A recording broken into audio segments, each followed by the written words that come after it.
My name is Stan Hansen. I'm the Director of Taxes for Advertising Specialty Institute.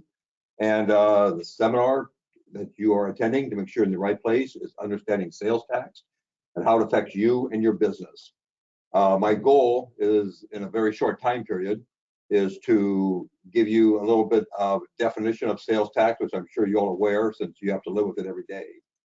A little bit of historical background as to where we are today, and then where do we go for the future? Where do we go from here?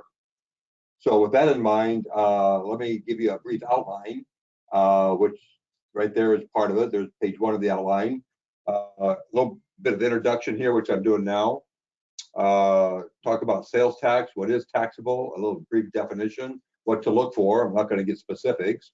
On the next slide, talk a little bit about the history of how we got to where we are today.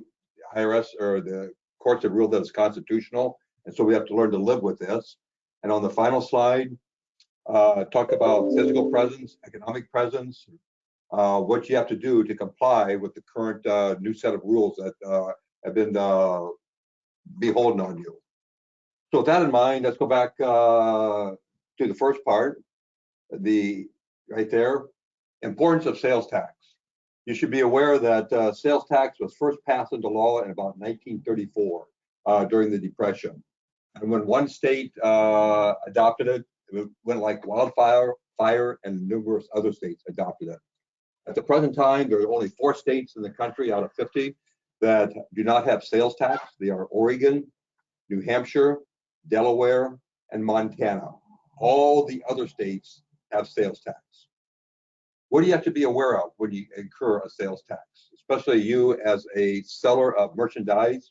You have to define what is a sale, who pays the sales tax, who collects the sales tax. With regards to a sales tax, the seller collects the sales tax. The seller is acting as an agent, a fiduciary for the benefit of the state that they are collecting the sales tax for. So the buyer pays the sales tax, but the seller collects the sales tax and is holding that money for the benefit of the state until they make a remittance to the state where they're collecting the sales tax from. Determine what is a sale. Back in 1934 and for many years afterwards, only the transfer of tangible personal property was deemed to be a taxable sale. Well, things have changed a lot since 1934. Now there's a number of states that tax services. So in a particular state, if I go to a dry cleaner and have dry cleaning done, they're going to add sales tax onto my bill. If I go to have an auto repair done in some states, they're going to add sales tax to my bill. Some states have specific exemptions. Some states don't tax food. Some states don't tax prescription drugs. Some states don't tax clothing. So what it comes down to is that every state is different. And if you're going to be involved in making a sale and collecting sales tax, you have to determine what is a taxable item for that given state. There's a difference between a sales tax and a use tax. When a seller sells something, the seller is supposed to collect the sales tax. If the sales tax does not apply, it's then up to the purchaser to determine that I was not charged sales tax, but do I have to pay a use tax as a consumer in my particular state? The other thing you need to be aware of is tax rates. Now, to give you an example, Illinois has a 6.5% sales tax rate, but that's not the only tax you have to collect in the state of Illinois. You also have to collect a local option tax. You also have to collect a school tax. Every state is different. Give you an example. If you make a sale in Chicago, you have to collect a 6.5% Illinois sales tax. You also have to collect a 1.75% Cook County sales tax. You also collect a 1.25% City of Chicago sales tax and a 1% special tax, which for Illinois, I don't know what that's for since I'm not from Illinois. So the 6.25% state sales tax ends up becoming 10.25% by the time you collect all the taxes. In addition, you got filing requirements. In the state of Colorado, for example, if you make a sale in a particular county, you fill out the end of the quarter, the sales tax form. And the sales tax form is, where did you make your sale at, in what county? And you simply write on a sheet of paper what county you made your sale, and you submit to the Colorado Department of Revenue a check with the form filled out that indicates, here's my total sales in Colorado, and here's how it should be allocated to each individual county. You send in one check, one form to the Colorado Department of Revenue, and they disperse the money to the local cities and counties. But that's not true with Indiana. Indiana, let's say you got roughly 50 counties in Indiana. You have to identify where you made the sales tax to, and then you have to write a check out to each individual county, in addition to the Indiana Department of Revenue. Or you got to write it out to each individual school district. So the state of Indiana does not have a central location where you simply write out one check and they disperse the money. In Indiana, you could write out 50 checks for 50 counties. So you have an administrative problem that could become very time consuming and very technical. Next slide, please. Give a little bit of background of sales tax and income tax too. According to the next slide, it starts out with the Constitution, that the Constitution gives Congress the power to govern interstate sales. There we go. Congress shall have the power to regulate commerce among the several states. The 14th Amendment says, prohibits states from denying any person life, liberty, or property without due process of law. Taxation is regarded as depriving someone of their property. So you got those two broad definitions that gives Congress the authority and the states the authority to assess a sales tax. As part of that, it's been interpreted, item number A there must be a minimum connection between a taxpayer and the state. That is the key for a state to be able to assess you as a seller a sales tax. There must be some rational relationship, like you have a building in the state, like you have a salesperson in the state. There must be some type of connection between your business and the particular state that you're trying to make a sale in. Next is a bunch of court cases that were evolved, which will be shown here shortly. We have a new, first of all, we have a new definition here. Back up just a little bit. Nexus, a new definition that is widely used in tax circles regarding sales tax and income tax is nexus. That you must have both the quantity and the quality of contact, some type of link, some type of connection between a taxpayer and a state that is sufficient enough to subject the taxpayer to the jurisdiction of the state. States are desperate for money, and they're pressing out-of-state companies with the most slender of connections. Let me give you an example. In the state of California and Florida, if you attend a trade show, California and Florida gives you 10 days, for one state, I think it's 15 for another state, that you can have a presence in that state, a connection with that state by attending a trade show, and you are not deemed to have to collect sales tax in that state because you don't have sufficient nexus. Texas takes a different point of view. Texas says you attend a trade show in our state for 1 minute. You have a physical presence in our state and you're liable for collecting sales tax and income tax. Wisconsin has the same rule. So now you got to determine what is the definition of nexus for each individual state.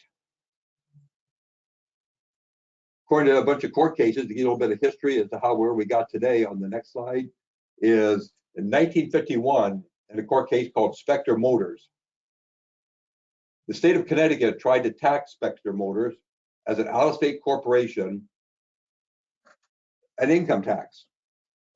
It went all the way to the Supreme Court, and the Supreme Court ruled that the Connecticut franchise tax for an out-of-state corporation interfered with interstate commerce and was not permitted.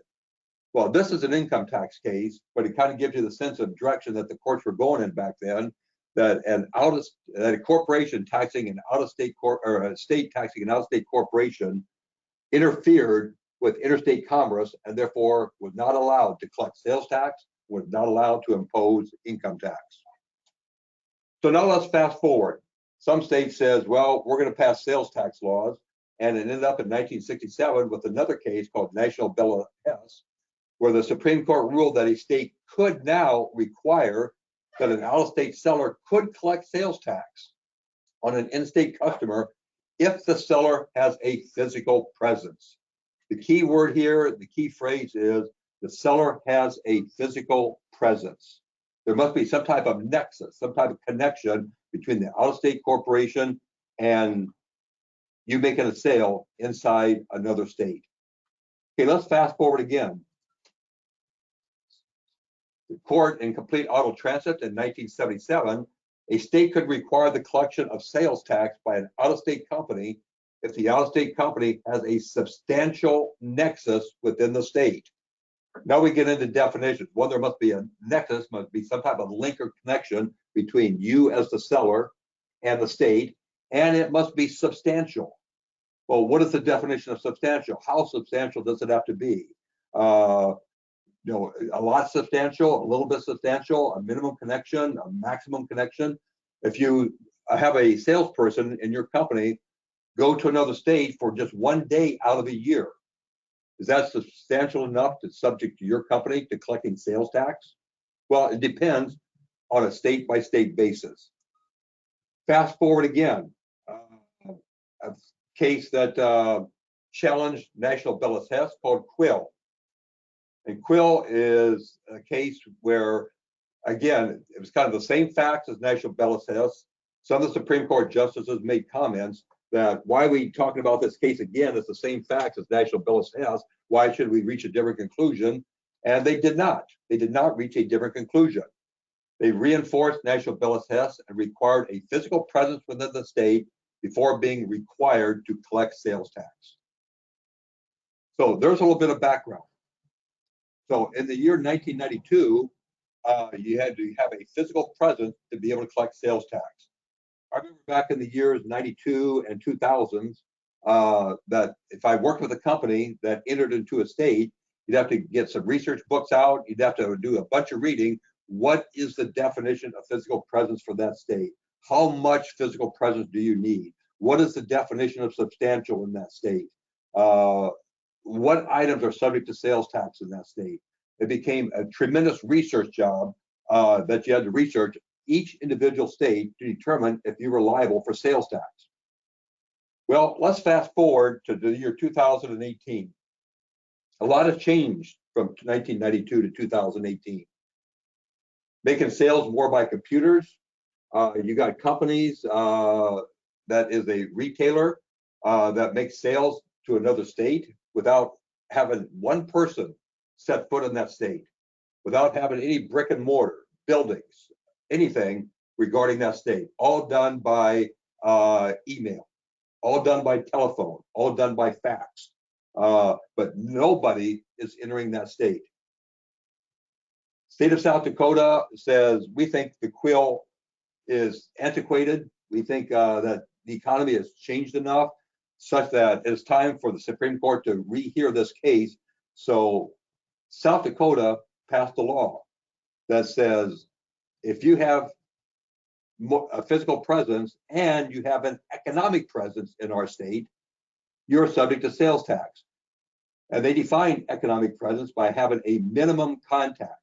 That minimum contact was if you have more than $100,000 worth of sales and or you exceed 200 transactions, you now have an economic presence in our state.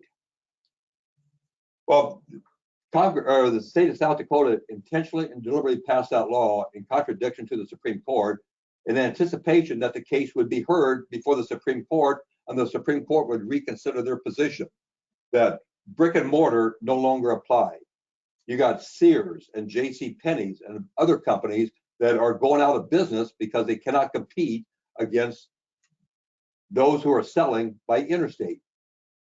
By selling by interstate, you avoid paying sales tax. If you were in the state, you'd have to charge, for example, Illinois, 10.25% sales tax on any goods that you sold.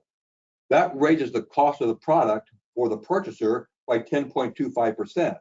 And the purchaser can buy the same identical item on the internet and avoid paying 10.25% sales tax, avoid having an increase in the cost of their goods of 10.25%. So the Supreme Court took up the case, and it's called Wayfair. Now, I personally never heard of Wayfair before until the Supreme Court case was heard. And now I hear about Wayfair all the time. I see advertisements on TV. Maybe I'm just paying more attention. But they just looked upon Wayfair. And what the Supreme Court did is that they did not do away with physical presence. That still applies. But what they did is that they expanded the definition of nexus by adding a new requirement, what is called economic nexus. Now, on the next slide, economic nexus in most states is defined as if you have sales in our state, in an out-of-state, in another state, exceeding $100,000. Now, that 100,000 is most common number used. I think California has 500,000. I think Michigan is 350,000, but the most common amount used is $100,000 worth of sales to a given state. Or you have more than 200 transactions. You sell a lot of little items, but you don't hit 100,000. But there are a lot of little items that exceed 200 transactions. You have economic presence. Just to add a little, before the Wayfair case, Colorado took the position, well, if we can't beat the law, then let's find out ways to work with it. So in about the year 2010, 2012, Colorado passed a law which says, we understand the Supreme Court under Quill says that you got to have a physical presence, but since most companies that sell interstate do not have a physical presence, we're going to pass a law that says the following item. One, if you make a sale in our state, you got to attach on your invoice a statement that says to the purchaser, reminding them that the sale of this product to you may be subject to use tax. At the end of the year, you had to get a list of all the sales you made to your customers in California, and you had to submit that name and address of all your customers to the Colorado Department of Revenue with the dollar amount of the transactions that you made to a Colorado purchaser. So those are two requirements that the state of Colorado required. Now you could say, boy, that's a lot of work. And the state of Colorado, was taken to court by a company that complained that this is overly burdensome. This is too much work. We can't handle the workload. We got to hire more people to do this, and we accomplished absolutely nothing. Well, the court said, well, you may not be subject to sales tax, but you are subject to reporting requirements, and you are required to comply with the Colorado Department of Revenue's requirement of listing all your purchasers and the dollar amount of their sales. Then Quill was passed, which created economic presence. Now, what does economic presence mean? That means that you are a seller of goods and you do not cross state lines or have brick and mortar in a particular state. But your sales to an individual state does exceed $100,000 or it exceeds 200 transactions. You are then liable for collecting sales tax from your customers. So if we screen forward just real quickly here, where do we go from here? 2018 is when Wayfair was passed. Where do we go from here in terms of sales tax? And let's add another item to it, income taxes. The economic presence is now the new law of the land. So if you have a physical presence in the state, you're subject to collecting sales tax.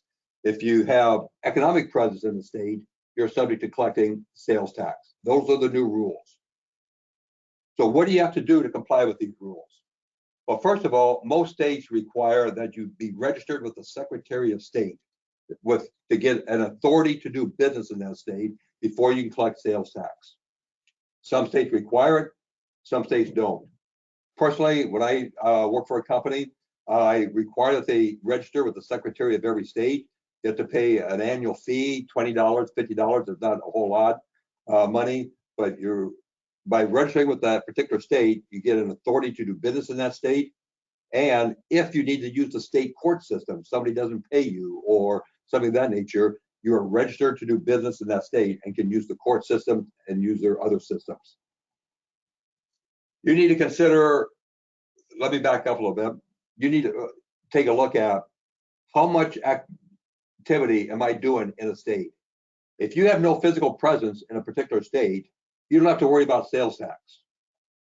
If you have economic presence in a state, or I should say, if you have sales less than 100,000 and you have less than 200 transactions in a given state, you don't have to worry about sales tax, and you're done.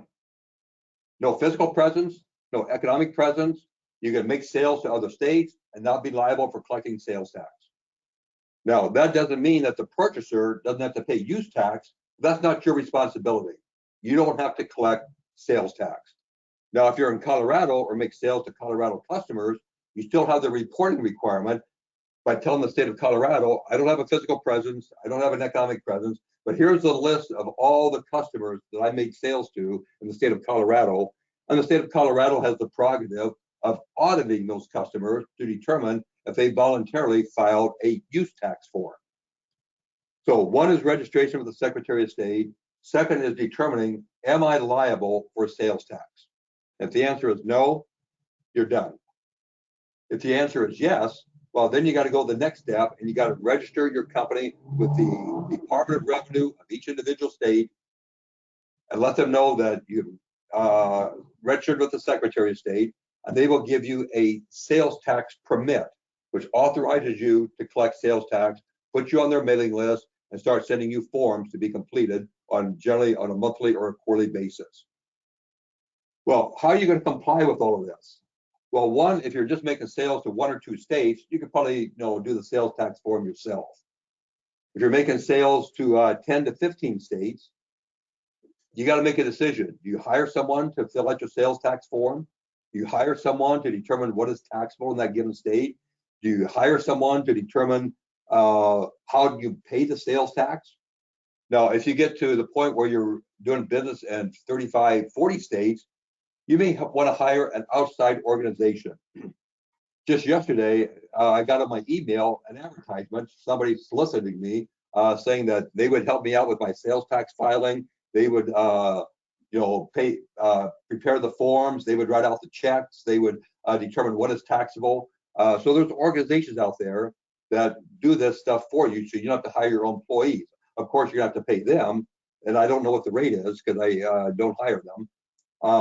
But you got a choice of either doing the sales tax form yourself, hiring somebody in your office internally, or hiring an outside firm that is an expert at collecting and determining what is collectible for sales tax.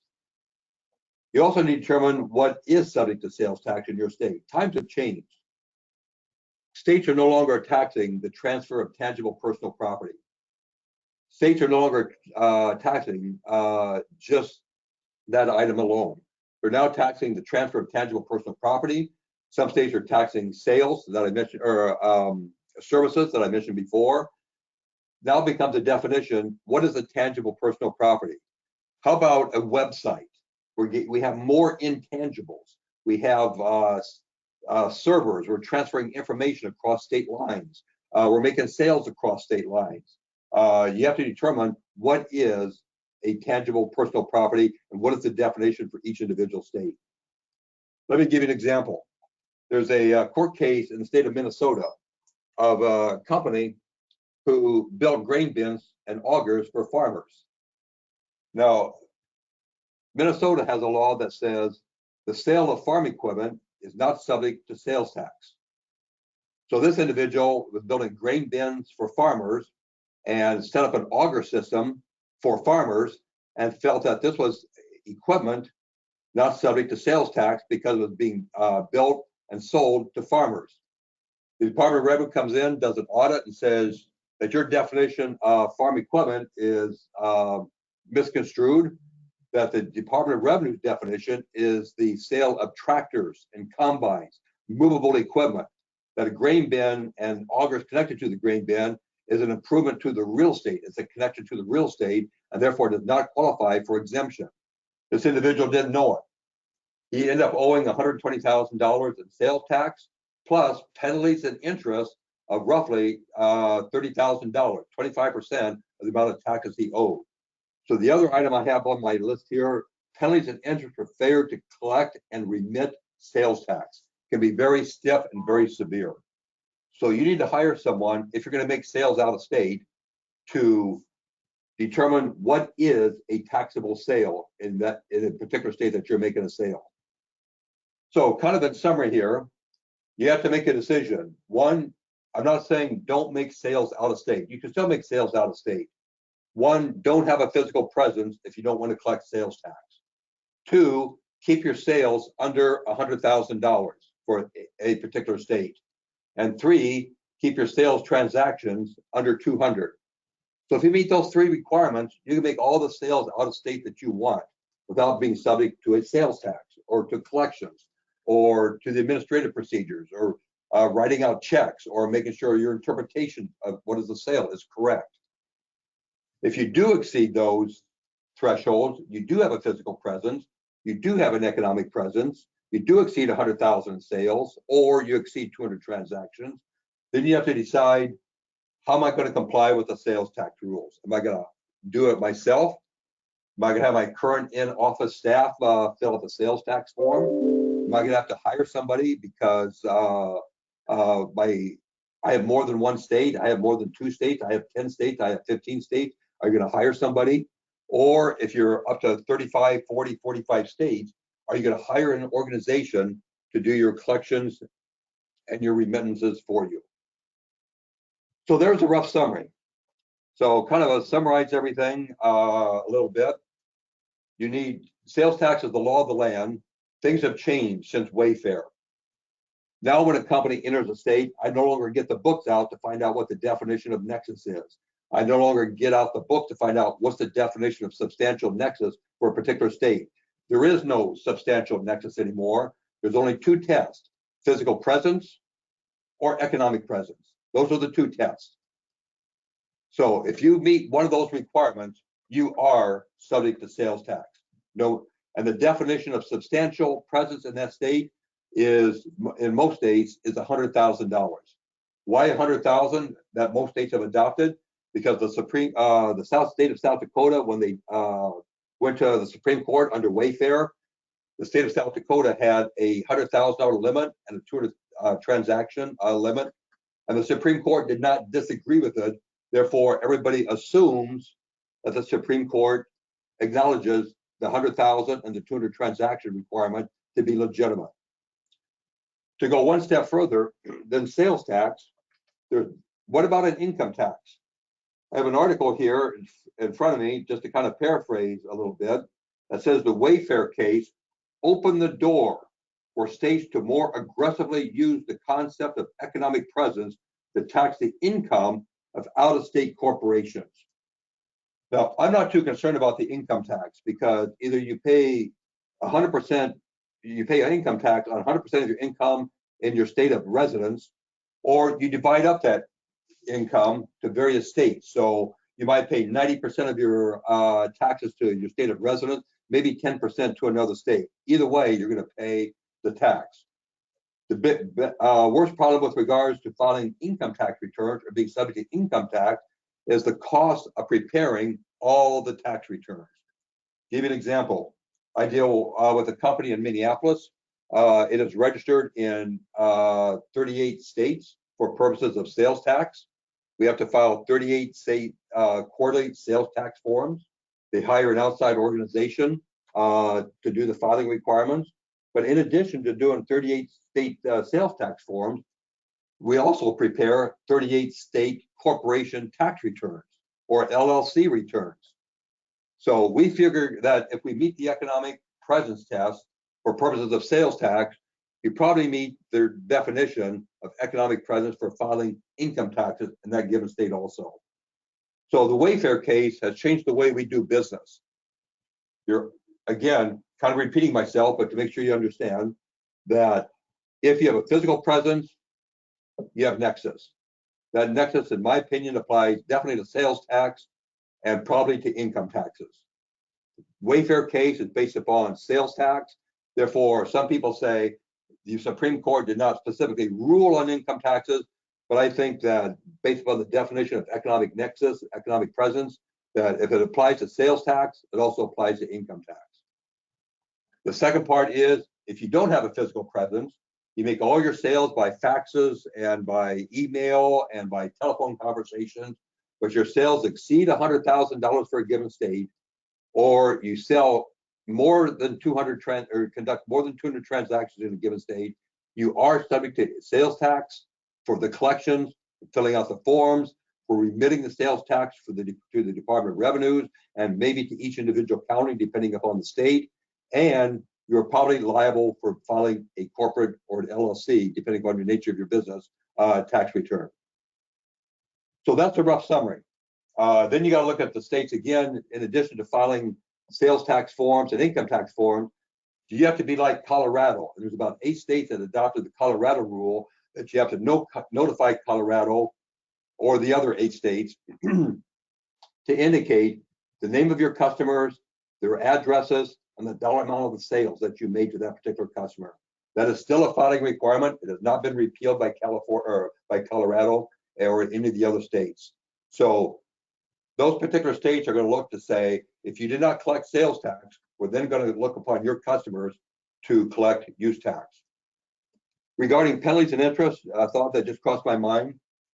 You can say to yourself, well, if I didn't charge sales tax to a customer and the Department of Revenue discovers that I forgot or misinterpreted the law on collecting sales tax, I can go back to the customer and tell the customer, oh, by the way, I need some additional money from you to pay for the sales tax. My experience has been that the customers are extremely reluctant. They take the position that they got a final bill from you. They don't know or assume that there was sales tax in that number. They paid the bill, and they're going to be very reluctant, and most of them probably will be, to volunteer to come forward and say, gee whiz, you forgot to collect sales tax. Here's another check. Their attitude is going to be, we paid the final bill. We thought sales tax was in the number. Sales tax is your problem, not our problem. And therefore, you, as the seller, are going to be left holding the bag, taking money out of your pocket, reducing your profits to pay sales tax for what you should have collected, but you did not. So there's a rough summary. That's my presentation. And my goal was to give you a little bit of history of how we got to where we are today, to let you know that physical presence still does apply to sales tax, that the Wayfair case simply expanded the definition of physical presence by creating a new concept called economic presence. It is more cut and dry. It's more black and white than it used to be. You exceed 100,000 or 200 transactions, you're liable for sales tax. End of discussion. No more reading, no more research, no more defining or determining what does substantial nexus mean for this particular state. You meet those requirements, physical presence or economic presence. End of discussion. Register with the states, start collecting sales tax, because if you get caught, the penalty could be a 25 to 30% combination of interest and penalty for failure to collect and remit sales tax, and it's profits, money out of your pocket. This buyer is not going to reimburse you due to your oversight. So thank you for listening. Hope I accomplished my goal, and thank you.